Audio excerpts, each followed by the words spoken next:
वहाँ आपको चार चीज़ें मिलेंगी। एक तो ऋषियों का आपस में विचार विमर्श, इतिहास मिलेगा। उस वन में उस ऋषि की अध्यक्षता में बहुत सारे ऋषि इकट्ठे हुए और ब्रह्म चर्चा चली और वेद के विषय की चर्चा, ऐसे आपको मिलेंगे।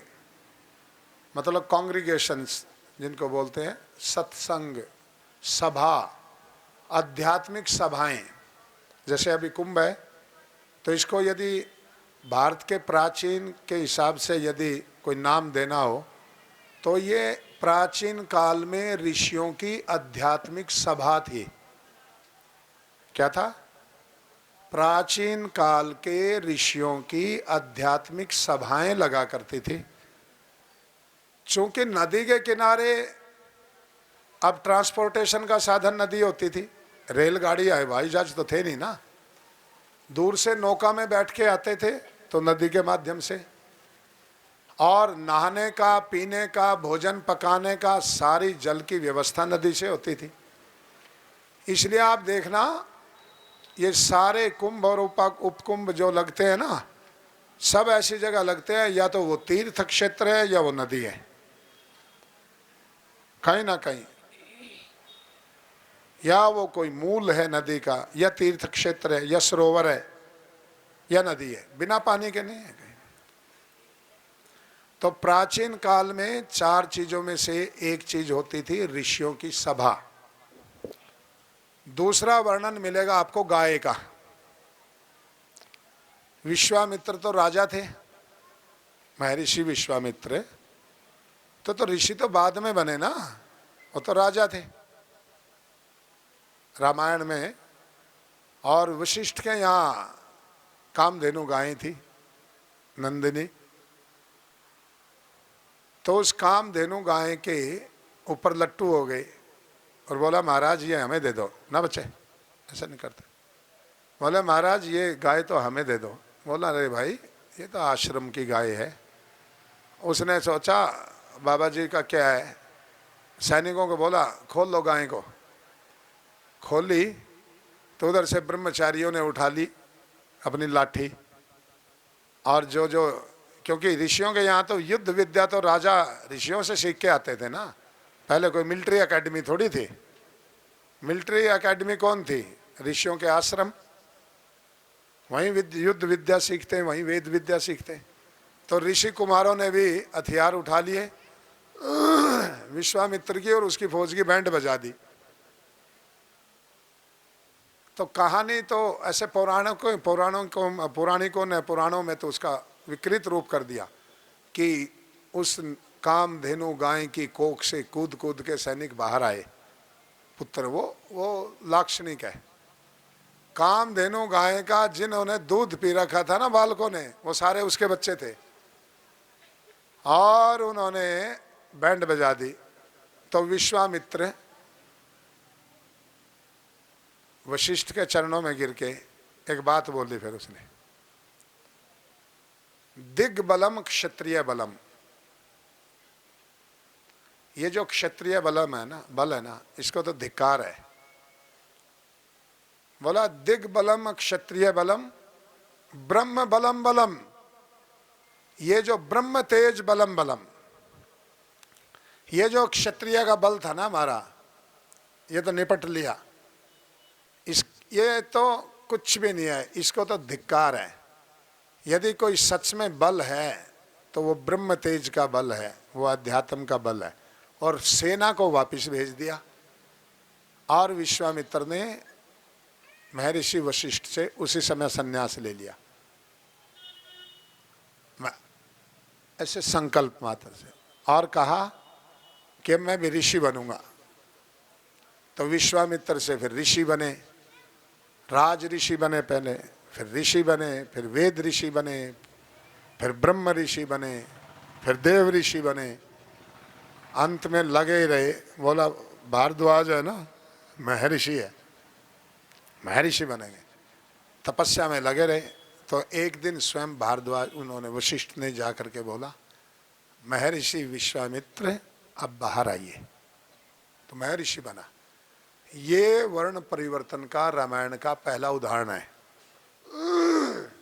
जो ये हमारे पोंगा पंथी अभिमुक्तेश्वरानंद जैसे जो दूसरों पे उंगली उठाना जानते हैं, ये कहते हैं कोई शूद्र घर में पैदा हुआ तो वो शूद्र है, कोई ब्राह्मण घर में पैदा हुआ तो वो ब्राह्मण है, क्षत्रिय के यहाँ पैदा हुआ तो क्षत्रिय है, वैश्य के यहाँ पैदा हुआ तो वैश्य है।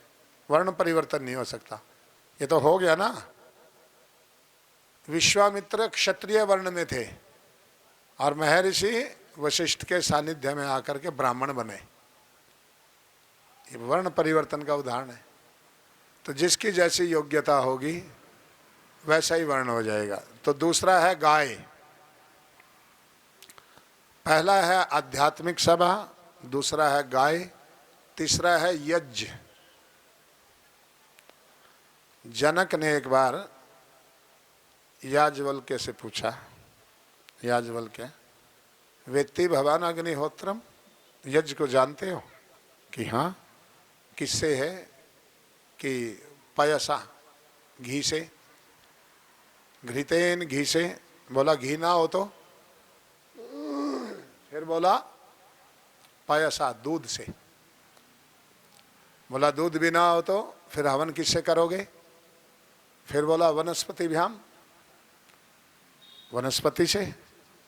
बोला वनस्पति भी नहीं होगी तो किससे यज्ञ करोगे? तो फिर बोला अद्भ्य, हवन कुंड रख लेंगे और पानी की आहुति देंगे, पर यज्ञ करेंगे, अग्निहोत्र करेंगे। बोला पानी भी ना हो तो फिर किससे अग्निहोत्र करोगे? फिर बोले सत्य श्रद्धायामिति, श्रद्धा की अग्नि जलाएंगे और सत्य की आहुति डालेंगे। तो प्रसन्न हो गए जनक और कहते वेत्ति भवान अग्निहोत्रम, आप अग्निहोत्र का वास्तविक स्वरूप जानते हैं कि कोई भी पदार्थ नहीं होगा तो सत्य और श्रद्धा तो हमेशा आपके साथ रहेगी, उससे यज्ञ होगा। फिर तो ये चार चीजों का वर्णन आपको हमेशा मिलेगा।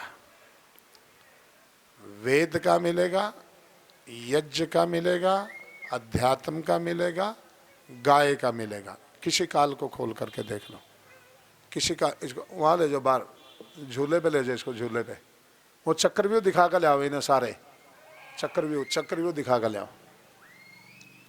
तो अच्छा अब ये देखना, जब थोड़ी सी दूर और चला जाएगा ना फिर चुप हो जाएगा। क्यों? इसको पता है भाई रोने का फल यही मिल सकता है, इसलिए यहाँ जोर जोर से रोएगा। लिखा है ना चाणक्य ने, चौरस्य बलम असत्यम मिथ्या। चोर का बल क्या? झूठ।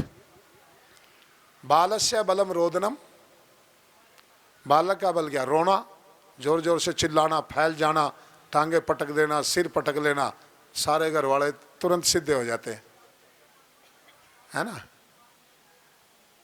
और विद्वान का बल क्या है? ज्ञान। तपस्वी का बल क्या है? सत्य।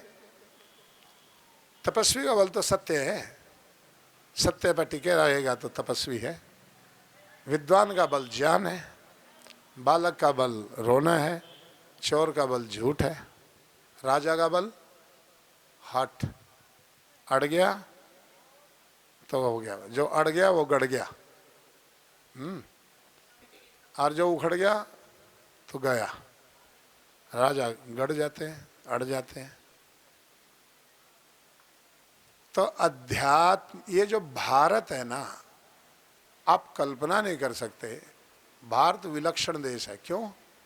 क्योंकि ये सृष्टि के आदि का देश है।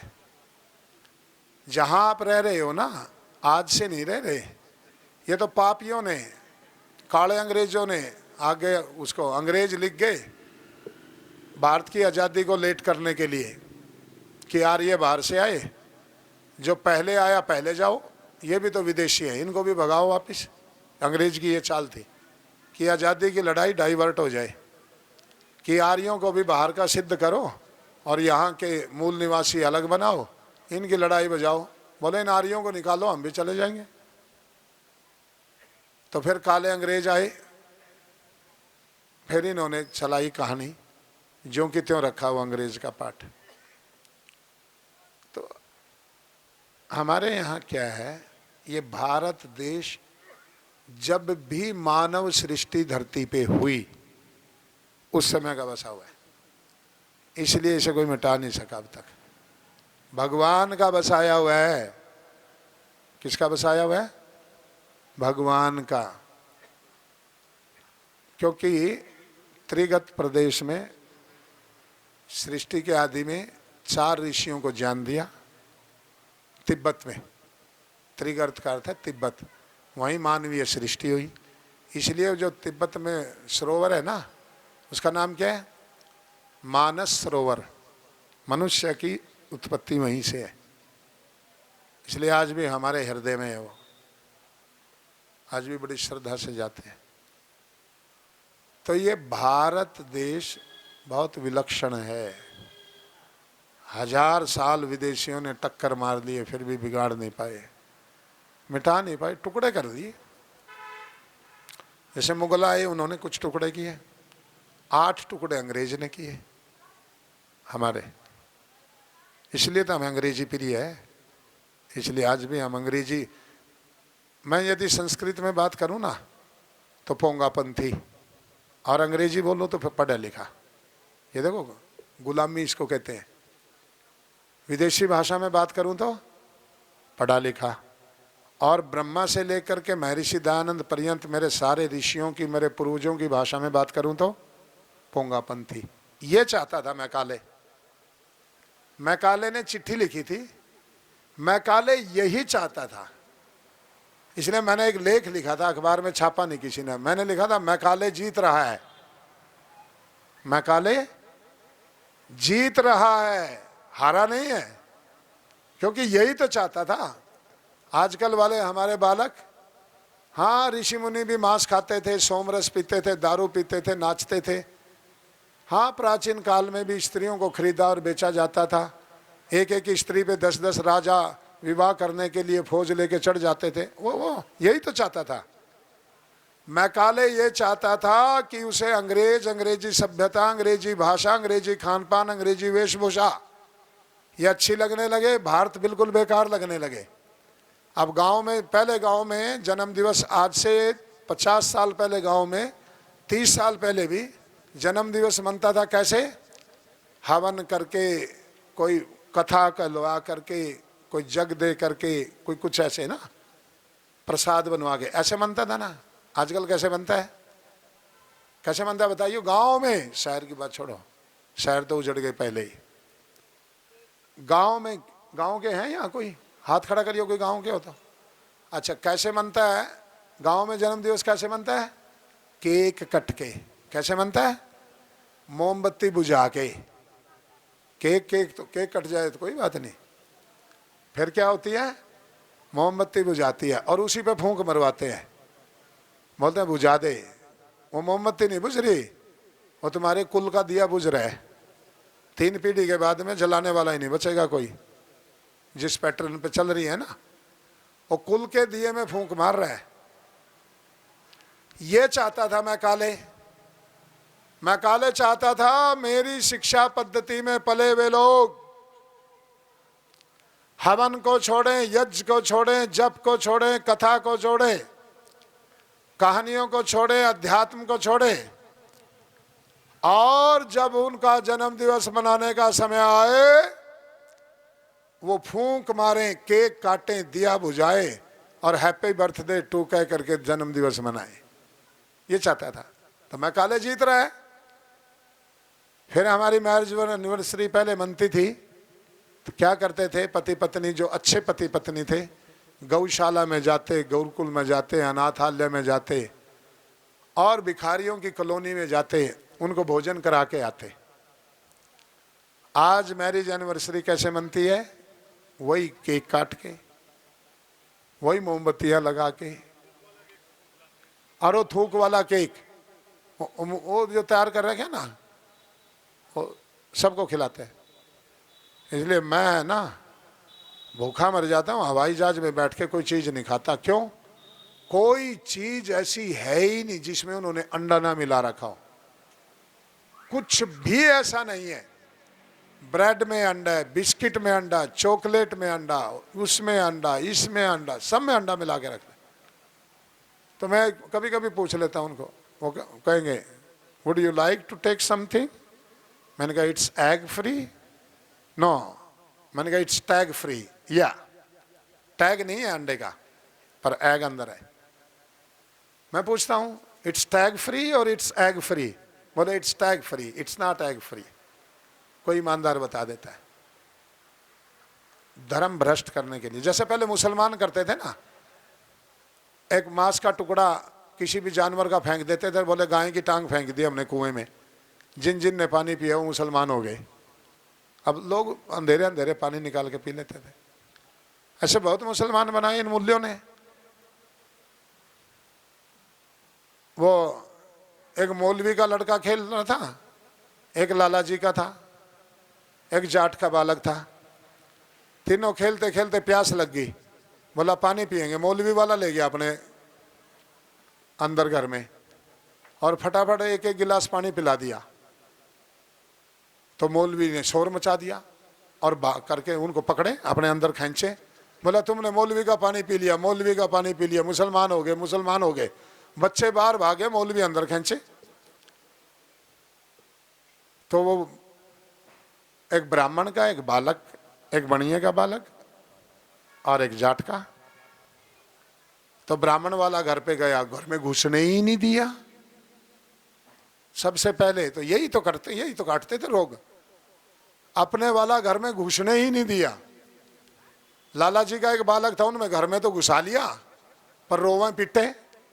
तो उनसे पूछा, रे पागल, और भी कोई था क्या गांव में से साथ? बोला था, किसका? धन्य जाट का भी था साथ। बोले अच्छा कहा? तो वो पंडित और सिठानी और सेठ चारों चले कि देखते हैं जाट ने अपने का क्या इलाज किया। उसको घर में घुसेड़ा है, अंदर रखा है, तो देखे तो क्या किया। जाट वाला तो घर में बैठा हुआ भोजन कर रहा है और माता पिता के। बोले चौधरी साहब यू आपने घर में बांट दिया? बोला हाँ। बोले ये तो मुसलमान का पानी पी आया था? बोला हाँ पी के आया था। फिर बोला क्या किया गया? हमने इलाज कर दिया। बोला कैसे इलाज किया? कि मुसलमान के घड़े में से एक गिलास पी के आया था, हमने अपने वाले में से 2 पिला दिए, मुसलमान वाला पानी बाहर मारा फेंक करके हमारे वाले ने। ताड़ी बजाने का मन कर रहा है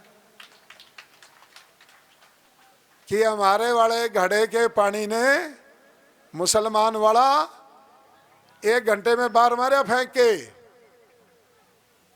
तो सेठानी और पंडितानी भाग लिए, उनको चलो भाग लो, हम भी अपने का यही इलाज करेंगे, कभी मुल्ला ले जाए पकड़ के। ऐसे मुसलमान बनाए हैं मुसलमानों ने। कुछ हमारे इन पोंगा पंथियों धर्म के कुएं में पड़े हुए, धर्म के कुएं के मेंढकों के कारण, छुआछूत, दलित, ऊंच नीच, इनके कारण बहुत लोग मुसलमान बने हैं। ये अविमुक्तेश्वरानंद जैसे पाखंडियों के कारण। अब नाम क्या कि शंकराचार्य लगाने से शंकराचार्य थोड़ी बनता है। ये तो आदि गुरु शंकर के नाम पे कलंक है। शंकराचार्य तो वो थे भारती तीर्थ जैसे, जिन्होंने साइंटिस्टों को वैदिक मैथमेटिक्स सिखाया, और आदि गुरु शंकराचार्य थे गुरु। उसके बाद के बहुत उच्च कोटि के विद्वान शंकराचार्य परंपरा में आए। सबसे पाखंडी और सबसे ज्यादा बोलने वाला, बोला मोदी और योगी का विरोध करे। बताओ भाई, या तू इसके बराबर इनके बराबर का कोई काम कर। धर्म का ज्ञान नहीं है, शास्त्रों का पता नहीं है, खेल नहीं, शास्त्र तो खोल के देखे ही नहीं कभी। हाँ बन गए, बोलने की बात है। अब बालक छोटे छोटे उनसे सवाल पूछे, वो जवाब दे नहीं पाते। तो ये भारत देश बहुत निराला है। क्यों? इसमें ऋषियों का डीएनए है। पर भारत का बेड़ा गर्क नहीं होने वाला था जितना जितना अब हो गया। क्यों? भारत का गांव उजड़ गया। होना तो ये चाहिए था शहरों से उजड़ करके लोग गांव में बसे, हो गया उल्टा। गांव से उजड़ करके लोग शहरों में बस रहे हैं जाके। गांव नहीं रहने दिया, गांव में शराब की दुकानें भिजवा दी, गांव में नशा चिट्टा हरियाणा में नहीं था। ये किसान आंदोलन हमारे हरियाणा के भोले भाले भाइयों ने इन खालिस्तानियों को यहाँ बिठा लिया दिल्ली में, और वो सारा चिट्टे नशे के सारे के अड्डे बना गए हरियाणा में इतने दिन में। उनमें अच्छे किसान भी थे, ऐसा नहीं था सारे खालिस्तानी थे, पर कुछ तो प्योर खालिस्तानी थे। उनमें खालिस्तान का एजेंडा चलाना चाह रहे थे किसान आंदोलन के माध्यम से, और कुछ नशे का व्यापार करने वाले थे। तो वो सारे हरियाणा में अड्डे बना गए उस आंदोलन के दौरान, अभी भी बिकता है। उजाड़ दिया हरियाणा उस नशे ने। तो गांव नशे ने उजाड़ा, एक ताश ने उजाड़ा। क्यों उजाड़ा? ताश खेलने वाले जी चौधरी साहब, बहुत सुभाषिरा, बहुत अच्छा। हाँ जानू क्यों नहीं, बैठो। हाँ मेले में आए थे, हाँ लाया था, बहुत अच्छा, बहुत सुभाषिरा, बहुत राजी रहो। डालो आहुति डलवाओ, चलो थोड़ा चौधरी साहब में बिठा लो, यहीं 10 आहुति डाल के भेजो, कुर्सी पे बिछा लो। ना ना अनूप जी आप बैठो बैठो बैठो, दूसरी कुर्सी लगा देंगे, कुर्सी और लगवा दो। ओम विश्वानि देव सवित्र दुरितानि परासुव